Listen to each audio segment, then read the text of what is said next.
ज्ञान गंगा विद्यालय हिंदी माध्यम कक्षा 6। हमारा आज का विषय विज्ञान है, जिसमें हम पहला पाठ भोजन यह कहाँ से आता है पढ़ेंगे। दोस्तों, जैसे कि पता है कि हम लोग भोजन में दाल, चावल, रोटी, सब्जी, दूध, घी, छाछ वगैरह लेते हैं। तो यह दाल कहाँ से आता है, चावल कहाँ से आता है, या दूध जो हम लेते हैं, दूध, घी या छाछ लेते हैं, यह कहाँ से आता है और वो हमारे लिए कितना आवश्यक है, इसके बारे में इस पाठ में पढ़ेंगे। आज आपने अपने घर में क्या खाया था, पता लगाइए कि आपके दोस्त ने आज क्या खाया था। क्या आपने कल और आज एक ही प्रकार का आहार लिया था? क्या यह सत्य है कि अलग अलग समय में हम भिन्न भिन्न प्रकार की आहार लेते हैं? विद्यार्थी मित्रों, हम जैसे आज दाल चावल खाए तो ज़रूरी नहीं है कि कल भी हम दाल चावल खाएंगे। कल छोला चावल खा सकते हैं या डोसा वगैरह खा सकते हैं। तो इस तरीके से हमारे खाने में हर रोज़ कुछ न कुछ भिन्नताएं होती हैं। तो विभिन्न खाद्य पदार्थ क्रियाकलाप 1।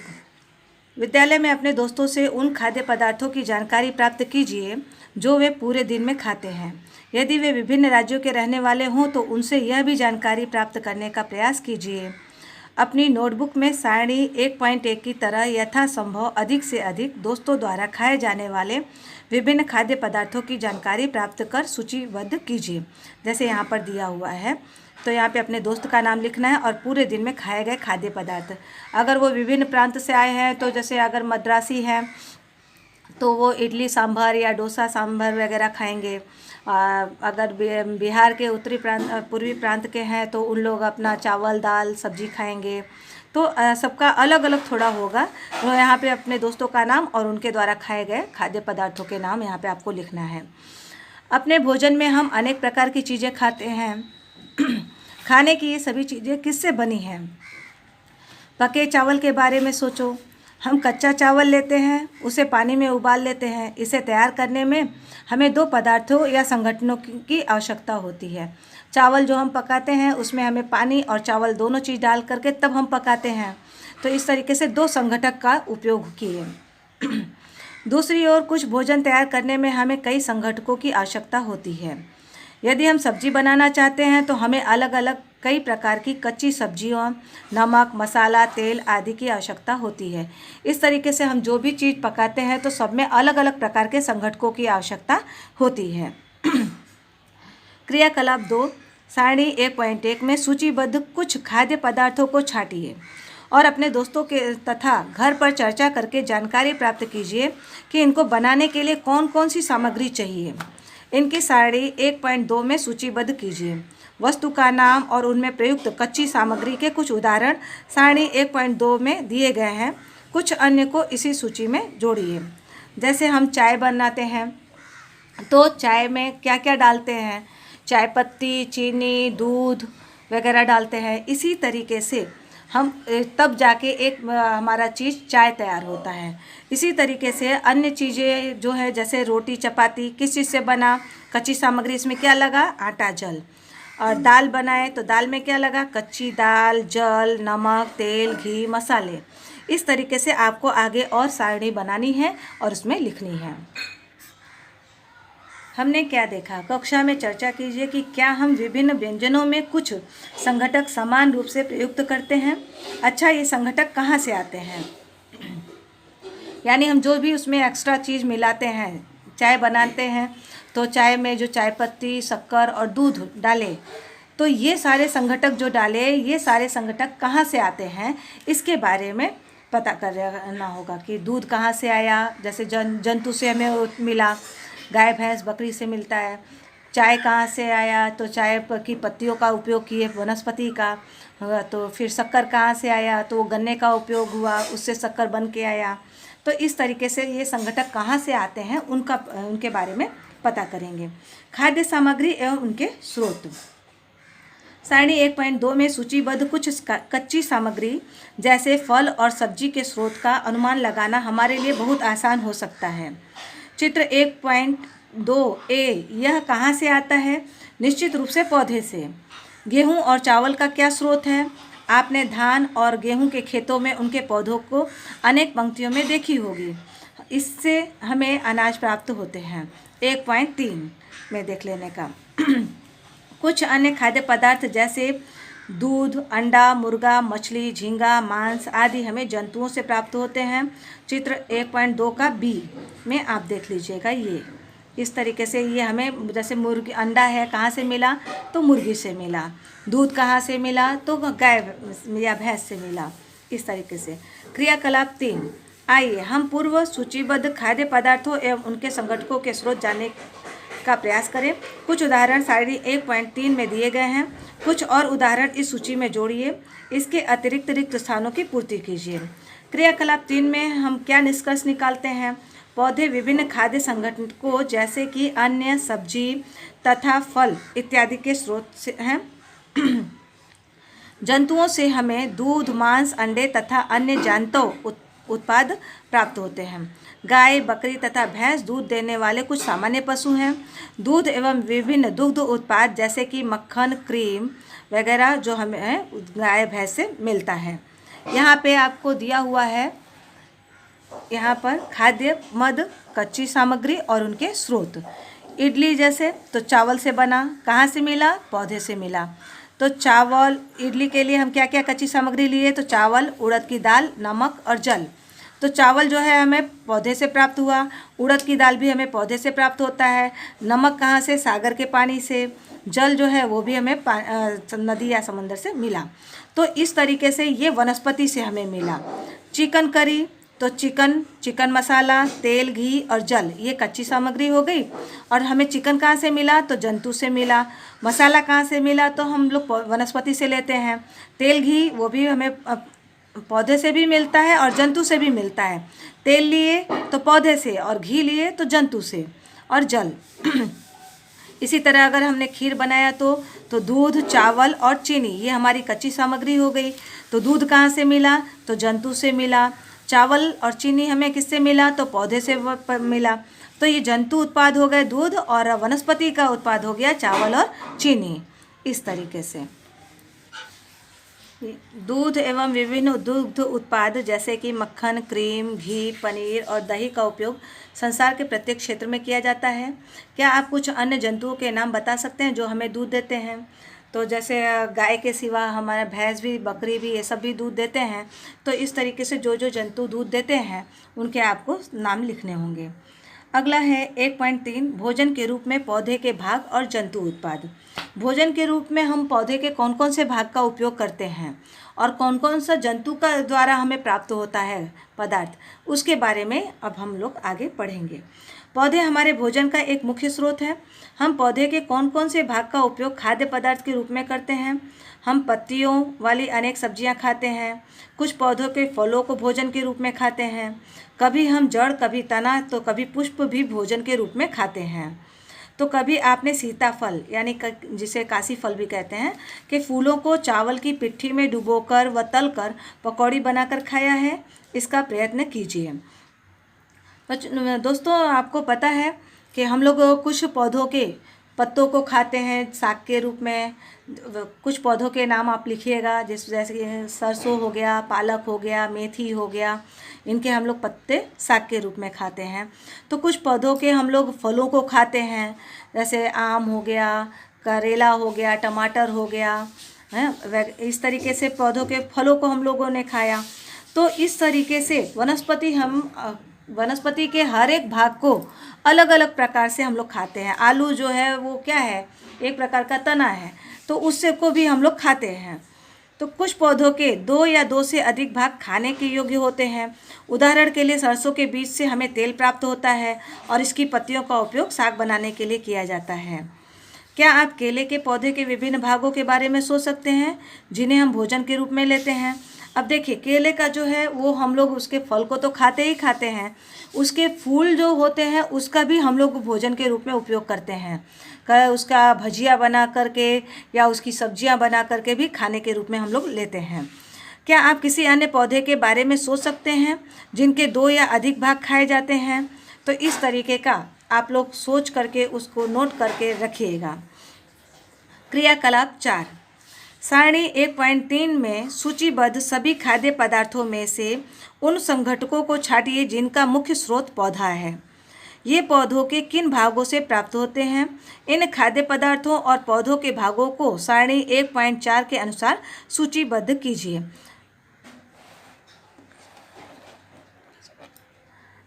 भोजन के रूप में पौधे के भाग, जैसे यहाँ पर है खाद्य पदार्थ के मुख्य स्रोत की तरह पौधा, जिसमें हमने बैगन का भरता लिया। संघटक और स्रोत क्या है इसमें? तो बैगन, मिर्च मसाले के रूप में कोई अन्य चीज़ जो भी लिया। पौधे का भाग जो हमें संघटक देता है, ये क्या है? पौधे का हम लोग कौन सी चीज़ लिए? बैगन का। बैगन पौधे का फल है, तो फल के रूप में हम लोगों ने लिया बैगन। और मिर्च मसाला, मिर्च जो है वो भी फल है पौधे का, वो फल लिए। मसाले में अगर हम लेते हैं, चलिए काली मिर्च लिए, तो वो बीज का रूप है। इस तरीके से यहाँ पे लिखना है। फिर उसमें हमने लिया तेल। तेल जो है मूंगफली, सरसों, सोयाबीन या अन्य किसी अन्य पौधे से जो भी हम लोगों ने तेल लिया, सरसों का तेल लिए, चाहे मूंगफली का, चाहे किसी भी चीज़ का, तो हमें कहाँ से प्राप्त हुआ? वो बीज से प्राप्त हुआ।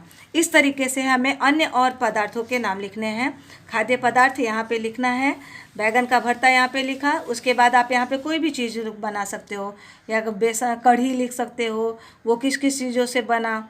संघटक के स्रोत में यहाँ पे आपको लिख देना है कि उसमें बेसन मिलेगा। कढ़ी बनाने के लिए हम लोग क्या क्या लेते हैं? तो बेसन चाहिए, छाछ या दही चाहिए, फिर मसाले चाहिए। तो ये सारी चीज़ें यहाँ पे लिखना है, और वो हमें पौधे के किस भाग से प्राप्त हुआ या जंतुओं से प्राप्त हुआ, तो वो सारी चीज़ें यहाँ पे लिखनी है आपको। अब हम क्रियाकलाप 5 पढ़ेंगे। मूंग अथवा चने के कुछ सूखे बीज लीजिए। अब इनमें से कुछ बीजों को जल से भरे एक पात्र में डाल दीजिए तथा 1 दिन के लिए छोड़ दीजिए। अगले दिन जल को पूरी तरह निकाल दें और बीजों को गिलास में रहने दें। उन्हें एक गीले कपड़े में लपेटकर एक ओर रख दीजिए। अब क्या आप बीजों में कुछ परिवर्तन देखते हैं? क्या एक छोटी सी सफ़ेद संरचना बीजों से बाहर निकल आती है? यदि हाँ, तो बीज अंकुरित हो गए, यानी कि बीजों में से जो सफ़ेद संरचना निकली, यानी कि बीजों का अंकुरण हो गया। यदि नहीं, तो बीजों को पानी में धोएं, पानी निकाल दें और गीले कपड़े से ढककर अगले दिन के लिए उन्हें छोड़ दें। क्या उस दिन आपको बीजों से बाहर निकलता हुआ एक छोटा सा अंकुर दिखाई देता है? तो वो पौधों उस बीजों में से अंकुरण निकल आएगा। अंकुरों को सावधानी से धोकर आप इन्हें खा सकते हैं। ये उबाले भी जा सकते हैं। इनमें कुछ मसाले मिलाने पर खाने के लिए एक स्वादिष्ट अल्पाहार तैयार हो जाता है। और इस तरीके से अंकुरित करके जो भी हम बीजों को खाते हैं, चना, मूंग जो भी है, तो वो हमारे शरीर के लिए बहुत ही ज़्यादा स्वास्थ्यप्रद होता है। क्या आप जानते हैं कि शहद कहाँ से आता है या यह कैसे उत्पादित होता है? क्या आपने एक मधुमक्खी का छत्ता देखा है जहाँ बहुत सी मधुमक्खियाँ भिनभिनाया करती हैं? मधुमक्खियाँ फूलों से मकरंद यानी मीठे रस एकत्रित करती है और इसे अपने छत्ते में भंडारित करती है। चित्र 1.7 यहाँ पे दिख रहा है। फूल और उसका मकरंद वर्ष में के केवल कुछ समय में ही उपलब्ध होता है। अतः मधुमक्खियाँ इन मकरंदों का भंडारण कर लेती है ताकि पूरे वर्ष इसका उपयोग किया जा सके। हम ऐसे छत्तों से मधुमक्खियों द्वारा भंडारित भोजन का शहद के रूप में उपयोग करते हैं। अब देखिए, अभी हम लोगों ने पढ़ा था कि क्या क्या चीज़ वनस्पति से मिलता है और क्या क्या चीज़ जंतु से प्राप्त होता है। तो ये मधुमक्खी भी एक तरीके से जंतु है, और जो शहद हमें प्राप्त हुआ ये जंतु उत्पाद हुआ। शहद जो हम लोग यूज़ करते हैं खाने में, वो हमारा जंतु उत्पाद है।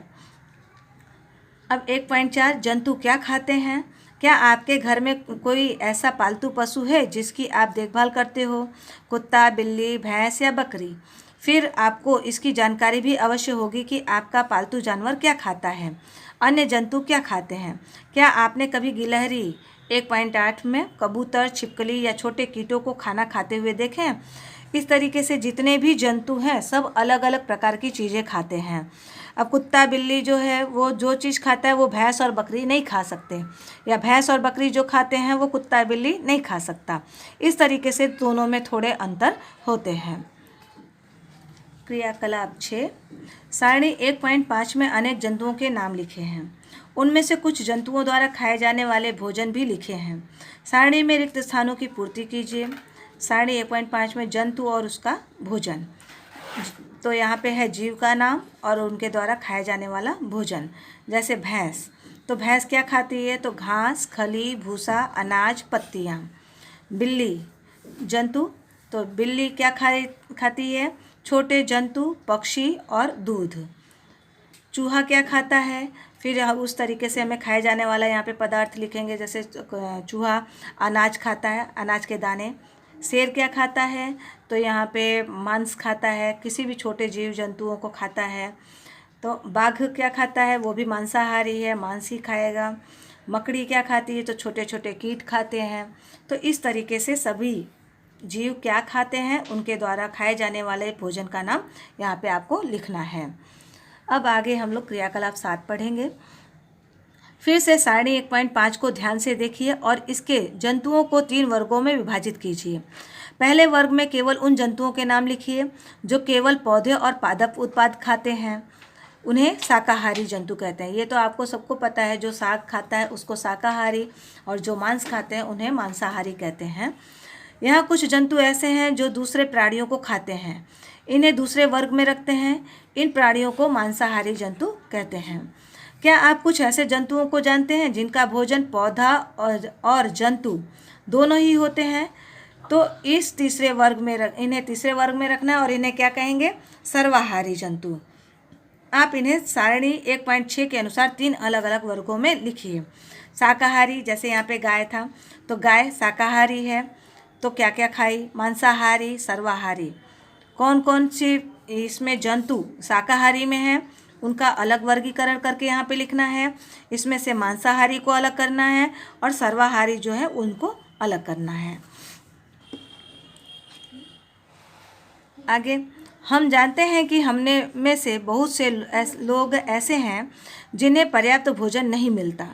हमें ऐसे उपाय खोजने की आवश्यकता है जिससे के द्वारा देश में अधिक खाद्य उत्पाद किया जा सके। यही पर्याप्त नहीं होगा, बल्कि हमें ऐसे भी उपाय खोजने चाहिए जिनसे यह सुनिश्चित हो सके कि भोजन हम में से प्रत्येक को आसानी से उपलब्ध हो सके। और यहाँ तक कि आप लोगों को ये भी समझ में आना चाहिए कि भोजन की बर्बादी नहीं करनी है। जितनी आवश्यकता हो उतना भोजन हमें करना है, और एक्स्ट्रा जो बच जाता है खाना उसको थाली में सब छोड़ देते हैं बच्चे लोग अधिकतर, तो वो ऐसा नहीं करना है। जितनी भूख है उतना लेकर खाना है, और एक्स्ट्रा जो है उसको खराब बर्बाद नहीं करना है भोजन को। विद्यार्थी मित्रों, आज हमने इस पाठ में क्या क्या सीखा? तो ये है कि हम लोगों ने आज इस पाठ में बताया, समझा कि विभिन्न प्रांतों में अलग अलग प्रकार के भोजन खाए जाते हैं। सभी के भोजन में अनेक प्रकार की विविधताएं होती हैं, और उसमें उसके पकाने का तरीका भी अलग होता है। उसमें संघटक जो हम लोग उपयोग में लाते हैं, जो मिश्रण उसमें डालते हैं, वो सब अलग अलग प्रकार के होते हैं। कोई भी भोजन में अलग अलग प्रकार की चीज़ें मिला करके तब एक तरीके का भोजन बनता है। जैसे दाल हो गया, चाय हो गया, खीर हो गया, इस तरीके से। हमारे भोजन के कुछ मुख्य स्रोत हैं पौधा और जंतु। हमें 2 जगह से भोजन के लिए हमें मिलते हैं, कुछ पौधे से हम लोग प्राप्त करते हैं, कुछ जंतु से। तो जंतुओं के द्वारा जैसे हमने पढ़ा कि दूध, घी, मक्खन वगैरह, शहद वगैरह मिलता है। तो पौधे के द्वारा हमें अनाज, फल, वनस्पतियाँ मिलती हैं। जो जंतु केवल पादप खाते हैं उन्हें शाकाहारी कहते हैं। जो जंतु केवल जंतुओं को खाते हैं उन्हें मांसाहारी कहते हैं। जो जंतु पादप तथा दूसरे प्राणियों को दोनों को ही खाते हैं उन्हें सर्वाहारी कहते हैं। ये हम लोगों ने आज इस पाठ में सीखा। इसी के साथ हमारा आज का पाठ खत्म होता है।